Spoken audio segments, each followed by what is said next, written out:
ఈ నెల గ్రహాలు కొన్ని మారుతున్నాయి. ఎవరెవరికి అని చూసుకుంటాం. కొన్ని రాశుల వారు లబ్ధి పొందుతున్నారు. ఎవరా రాశుల వారు? జ్యోతిష్యం ప్రకారం వృషభ రాశిలో ఒకేసారి అరుదైన 2 రాజయోగాలు ఏర్పడుతున్నాయి. ఈ వృషభ రాశి వారికి అదే యోగం. ఈ శుభయోగాల ప్రభావంతో 6 రాశుల వారికి ధనలాభం, భారీగా ఆర్థిక ప్రయోజనాలు చేకూరుతున్నాయి. ఎవరు వాళ్ళు? అదే ఇక్కడ అస్సలు సిస్సులైన ఉండేది. జ్యోతిశాస్త్ర ప్రకారం 2 గ్రహాలు లేదా అంతకంటే ఎక్కువ గ్రహాలు ఒకటే రాశిలో కలయిక జరిపినప్పుడు కొన్ని శుభయోగాలు, అశుభయోగాలు కూడా ఏర్పడుతుంటాయి.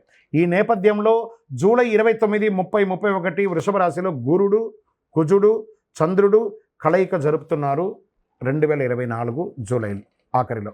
ఈ సమయంలో చంద్రుడు గురువు కలయిక కారణంగా గజకేసరి రాజయోగం ఏర్పడుతుంది. మరోవైపు చంద్రుడు కుజుడు సంయోగం వల్ల చంద్రమంగళ యోగం ఏర్పడుతుంది. చూడండి, ఇది ఎంత అద్భుతం.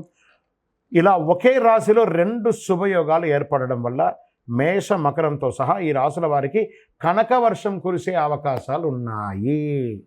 ఆర్థిక పరంగా మెరుగైన ఫలితాలు రానున్నాయి. మేషరాశి వారికి చూద్దాం. ఈ రాశి వారికి వృషభంలో 2 శుభయోగాలు ఏర్పడడం వల్ల ఆదాయపరంగా అద్భుతమైన ఫలితాలు రానున్నాయి. మీకు ఆకస్మిక ధనలాభం పెరిగే అవకాశం ఉంది. ఉద్యోగులకు అంచనాలకు మించి జీతాలు పెరగవచ్చు. మీ వ్యాపారంలో భారీగా లాభాలు వచ్చే అవకాశాలు ఉంది. మీ కుటుంబ జీవితంలో సుఖ సంతోషాలు పెరుగుతాయి. నిరుద్యోగులకి కొత్త ఉద్యోగంతో పాటు శుభవార్త కూడా వినిపిస్తుంది. ఇది మేషరాశి వారికి.